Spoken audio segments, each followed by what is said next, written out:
All right, everyone, welcome to my channel, Ethernet Chart Fitness. Let's do it. So today's gonna be a little different.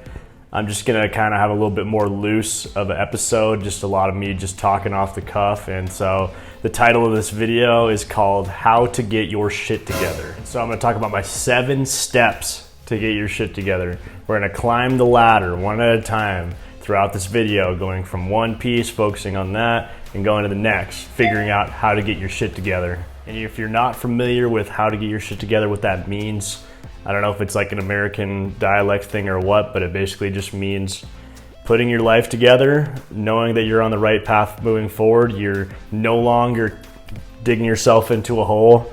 That's when you don't have your shit together, when you're just digging yourself into a hole and you have no direction, you don't know what you're doing, but you're maybe having fun too. But you don't have your shit together. You're not ready to be responsible or anything. So we're gonna talk about how to be responsible, healthy, and happy, basically. And if you're not aware, I'm a personal trainer, and so I'm gonna talk a lot about fitness, and I'm gonna have a lot of opinions that have to do with the mindset of being physically active. But I'm also interested in so much more than fitness too. So I'm gonna talk about a lot of different things that have to do with like mental health and psychology too. And so, yes, I'm a personal trainer, fitness coach, but it's like, for me, it's a lot deeper than just exercise. You know, we all know working out can be good for you, right? There's more layers to it. And so I'll talk about that type of stuff today. But still, point number one, step number one to get our shit together is we got to take care of our health, right? And so that has to do with fitness and nutrition. And so why is our health so important for us getting everything together mentally and try to figure out what we're going to do in this life? Well, and so when you have bad health, right, like you have a bad injury or something, that sucks. Not fun, but it affects every single thing you do in your life. Think about if you've ever had an injury where you like sprained your ankle or you did something to your leg and now you had crutches. Like, it completely changes the way you do everything. You're like, okay, now I'm gonna spend way much more time trying to get ready for the day and do the tasks I need to do. Okay, right? And injuries, you know, they suck. They happen to anyone, even to, obviously, to people that are in shape. But that's just an example, as like a short-term example, because we have to know our health is obviously a much more long-term like variable. And so as we treat our bodies worse and worse, or we're not taking care of it in the right way, it's going to affect the way we do everything else. And you might not even realize if you don't feel healthy. And so just eliminating headaches and things like that, like lowering inflammation, that can come a lot from your diet and your nutrition. So that's why it's really crucial to just kind of get those points knocked out, and it's gonna make you feel a lot better going on with the rest of your life. The main thing you gotta think about with health though is just understand that what's happening when you have bad health and how it affects everything else in your life. But eventually you'll start connecting dots as you start taking care of your health and your nutrition and your fitness. You'll be like, whoa, like I don't have a headache today, and usually I get one every couple weeks or whenever like stuff goes bad at work. It's like I always get a headache. It's like, wow, since now I've been taking care of my body, I'm not having headaches. And so lifting weights and things like that, they feel great. Those are what really kickstart kind of your health and fitness. And so that's a good place to start for everyone. But where I also started noticing that my health was improving a lot is when I started doing a lot like more mobility and focusing on my nutrition, because I had been lifting weights and doing things like that for years, like when I was younger. So that was always kind of familiar with me. But when I started eating correctly and eating the foods that like, you know, just treated my body better, I would realize that I felt better. I wasn't having headaches, or, you know, sometimes I'd have like hangovers from a lot of like food I was eating. And I didn't even realize it was like a problem. Like when I was eating like that growing up and everything, I didn't think it was really a big deal, but then once you start eating healthy, you're like, whoa, like I feel good now. And you can tell when you don't feel good after you do something with your nutrition that you didn't want to do. Okay, another thing with our health is we gotta be aware of the way we handle substances, right? Like nicotine and alcohol, weed, things like that. We can't have vices that are extremely overbearing, you know, because then it's affecting the rest of your life and it's hard to get your shit together. And I would go partying on weekends all the time and having fun. It was great, but it was really like hard to stay focused with what I was doing in my career, like in my studies and like my workout, my training programs. So you just start to realize once you get a better grasp on your vices, and especially substances like alcohol, where you don't need to go do that every single weekend, you're like, wow, I kind of have like some momentum with what I'm doing in my career right now, or I'm feeling really good in like what I'm doing in my side projects because I'm able to focus on them more and not worrying about going partying on, Saturday, Friday night, all those things. So yeah, you just create so much more momentum with better health too. And that's what I kind of think of as like fitness and nutrition. Like if we're thinking about like your journey in health and improvement, self-improvement, is like, imagine like a vehicle and you're building this vehicle and then you're driving it up the mountain, right? Like fitness and nutrition is gonna like give you the vehicle to do that and reach like the peak you need to in your life. If you, then like I mentioned with momentum, it's like as you stay fit and like you take care of your health, it's like you're just maintaining that momentum the whole time you're trying to grow in your life, because once you lose that momentum, then you're like, oh shoot, now I gotta restart and I'm back to square one. Whereas if you just continue to keep control and have, a dedicated program or whatever you're doing with like your health, as long as you're just staying healthy and it's keeping you focused and you're keeping your momentum with your work, that's the huge part about it. And that's what I think is kind of like a secret about fitness and nutrition, is that you just are gonna have way more momentum. That's what it is, momentum. All right, so once you kind of got your fitness, your health figured out, and you just have a routine that works for you as far as taking care of your body, now you got to take care of your mind. And so mental health, this is step number 2. This could honestly be interchangeable with number 1. Mental health prioritize first, obviously, or physical health, like they kind of work symbiotically. And so they're basically share point 1 and 2. The big thing with mental health, a lot of it is just, it's going to come with conversations with yourself and a lot of difficult things to reckon with. And so a good place to start with, obviously, is gratitude. And that's what's talked about frequently, like in, literature, meditation gurus, all that type of stuff, is gratitude. It comes from all the major religions. So just having a sense of like, wow, I'm just happy for the opportunities that I have and where I've led up to now. I'm just grateful that I've had that, because it could have been way worse, At the end of the day, like things could be way worse. So that's kind of what gratitude's about, is just being like, wow, like I'm actually in a pretty good position. So, So obviously what's going to help with mental health is things like meditation and therapy. But a good way to start too, if you're not like ready for that, or you're just you don't even know what you really even need to work on, is just reading books. And yeah, that's pretty cliche. Oh, read this book and that. The thing is that these books, they work. I mean, they have value in what they say. And it's honestly one of those things where it's like, if you just read it, try your best to adopt those principles, guess what? Like your life will turn around pretty fast.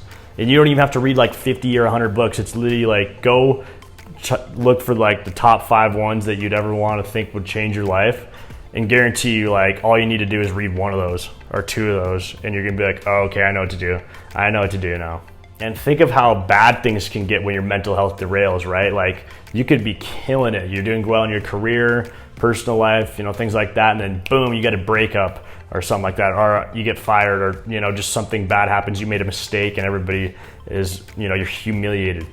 You can lose so much momentum from that because your mental health skills are just not there, and you don't take it with resilience. You take it with failure, and it's just not a good way to step forward. So mental health, big topic. And so if you're struggling socially, this is something that you really want to improve your communication skills in general. So because mental health and social connection, they're literally symbiotic, and like the research shows that people that have better friend groups and stuff like that, mental health's way better.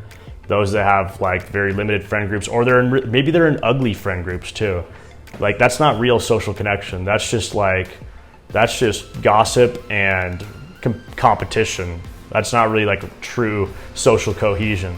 And the last note I want to put on mental health is what I'll probably talk about a little bit later on here too, is with socializing, is that your social circumstances are a huge part of your mental health. And you're going to need to have great communication skills to improve your mental health, because that's just every step along the road in your life. You're going to be with people and you're going to need to work with them, and you're going to have to get along, or you're going to need to impress someone, or you're just going to have to, you want love too. You want friends, you want people around you that care about you, and you want to care for others too, because that's just what we do. That's just our nature. So you have to value your communication skills a lot too, and just be open as well. And which reminds me, I do want to say there's that book, the How to Win Friends and Influence Others by Dale Carnegie or whatever. It's super famous, like decades old. And even one of the big points in that book was being vulnerable. And this was like a long time ago, before like mental health and like being open about your emotions and stuff was really like being talked about. And that guy knew then. He knew then, like in business, like when he was using his vulnerability in his conversations, or he was just being open and speaking what he was thinking, as long as he was obviously not being rude or anything, if he was just being like honest about what he was feeling, he had better connections, better business deals, things like that. Because then it's just, there's not like anguish, there's not like resentment toward each other. It's more like, let's work together. And that's what happens when you can be vulnerable. So communication skills, very important for mental health. Now, step number 3, seek discomfort. Well, a big reason of why maybe we're struggling to put our life together is because we're stuck in our comfort zone. We don't want to challenge ourselves at all. And so this seeking discomfort is going to actually challenge us and make us grow. This is why it's important to seek discomfort while you're trying to get your shit together. So why seek discomfort when you're trying to get your shit together? Okay, ready?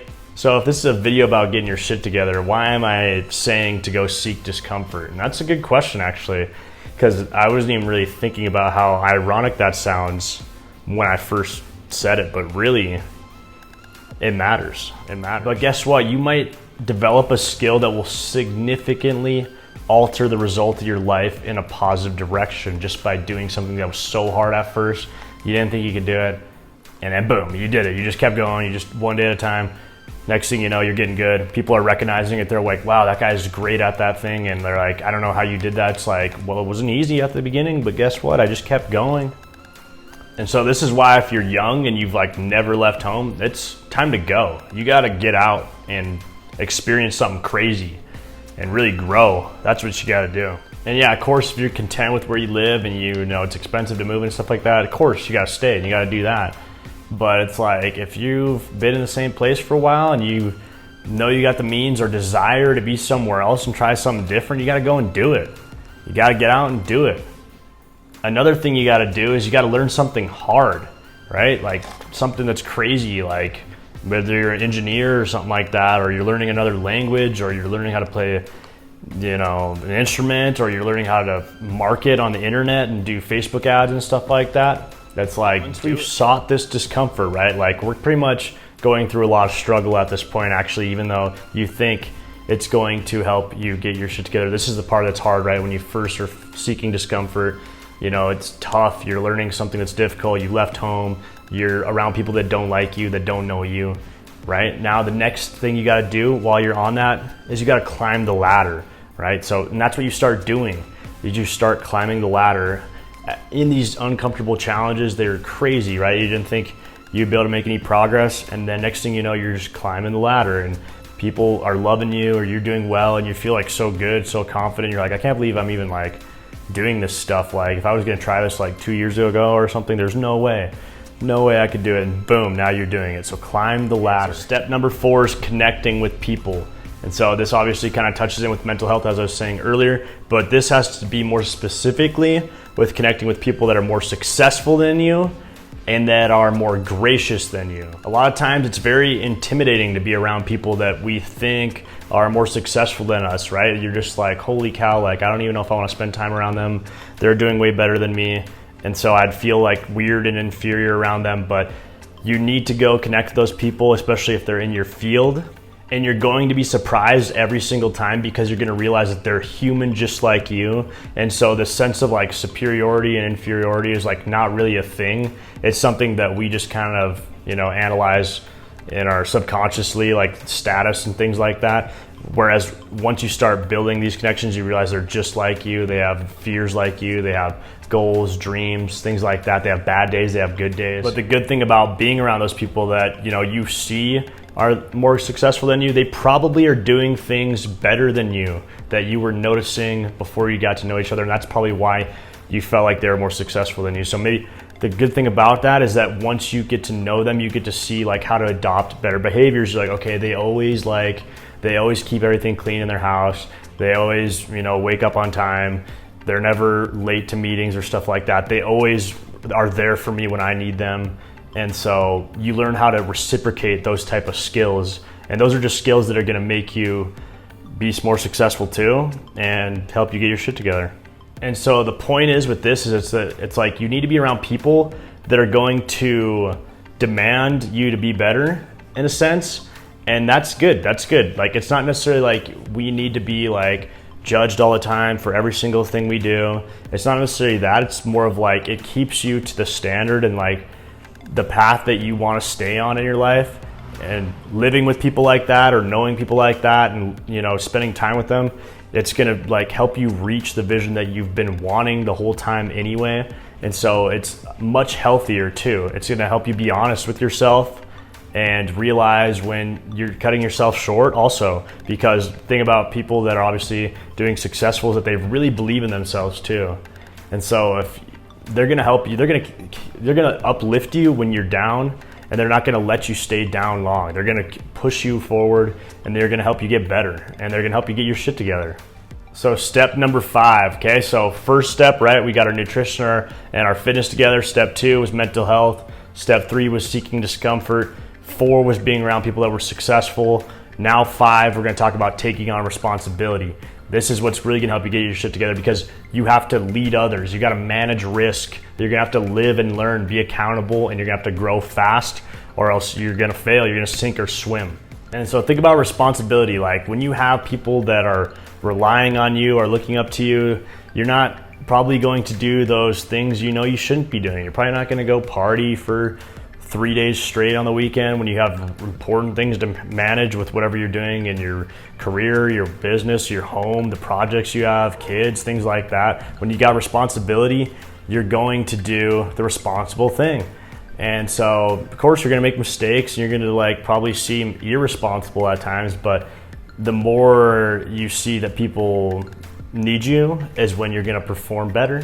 And then this is gonna help you just in general understand how to take care of yourself and others, and boom, next thing you know, you got your shit together. Okay, now step number 6, we've like managed responsibility now at this point. We got everything figured out with our health, mental health.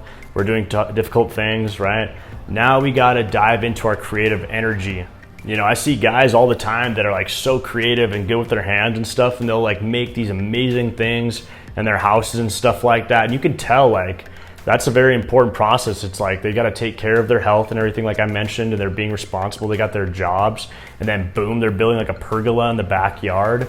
It's like now they're being creative and they're using what they know, and they're learning how to, put something into the world now that's gonna like benefit them and the family and people that come over. So, be a creator. We're all creative. That's the thing.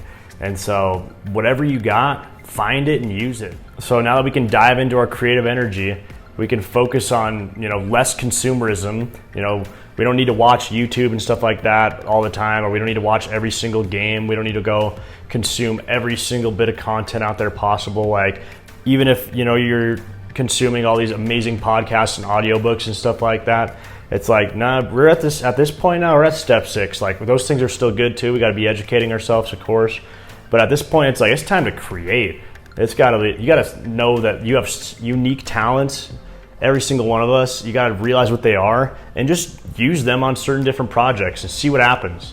Because think about creation, that is basically like the most ultimate activity we can do is create something. That's how we build like rockets and things like that, or we like create music albums that are amazing and people want to hear that and they're like, whoa, I've never even heard that ever. That is crazy. That's the coolest thing ever. So use that energy. There's authors, there's builders, people making crazy ass buildings.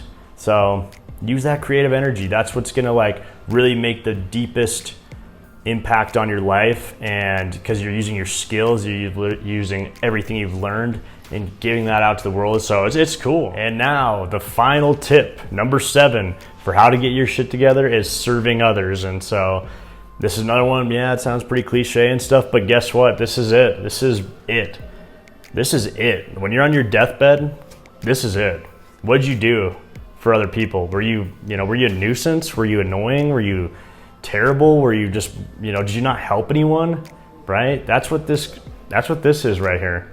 And so this is obviously the final step of getting your shit together, but this is something, you can be doing obviously all the time. It's not like you need to be doing service only once you got every single other box checked in your life. But the thing is, once you do check all those other steps, 1, 2, 3, 4, 5, 6, and then boom, here you are serving others, you're gonna be able to do it so well because you're gonna have so much like cognitive capital for one, experience, and then skills too. And like you're gonna have the emotional capacity to handle it and like serve others at a larger scale too. And this doesn't have to mean like the biggest acts of charity or the biggest acts of philanthropy, things like that. It could be just as simple as like just always being that person that is, down to cook dinner for your friends or your family, and not even worry about like asking for money or anything, just doing things that you just know are like nice and make things easier for people, like helping out with other people's kids and stuff like that when they need it, and just doing it because it's the right thing to do. You're helping someone.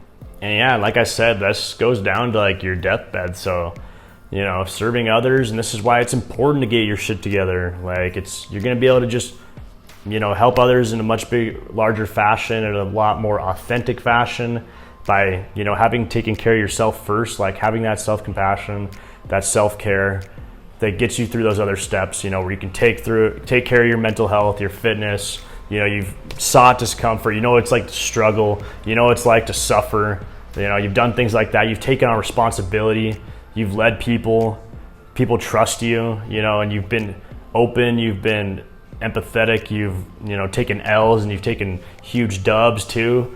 That's what it takes. And that's why this life is such a journey, and you got to go through the ups and downs because wow, that's what's really going to shape you. It's character development, right? Like it's not just like you just boom, you're born and you're perfect. It's just like, no, you got to develop yourself. So yeah, that's how you get your shit together, guys. But anyway, I hope you guys like this video. It's a little different take on what I do typically. Usually I'm introducing a lot more like science and things like that. And so this channel is going to be having to do obviously with improving your health and well-being and fitness. And so whatever kind of direction I want to take a video, I'll take it, because that's just going to give me a lot more freedom to decide how I want to make a video. And so there might be ones that are going to have more science and stuff like that, and more like, academic prowess around them. And then there's going to be ones like this where it's just kind of me talking off the cuff and explaining things that like if I was just having a conversation with you at the table. And that's going to be probably a lot more easy to digest anyway, because I'm going to be like in this type of conversation, I used a lot of layman terms, a lot of sarcasm, a lot of, but anyway, yeah, thanks for watching this video. Please like and subscribe, follow me on Instagram at Ethan Etchart. I got Twitter too, Ethan Etchart Fitness, my website, www.ethanetchartfitness.com. So like and subscribe, subscribe to me. I'm going to be putting a lot of cool content out there. I'm getting better. I'm learning a lot, helping people. Business is going well, so it's exciting. So stay tuned, and I'm ready to create more content because, use that creative energy, right?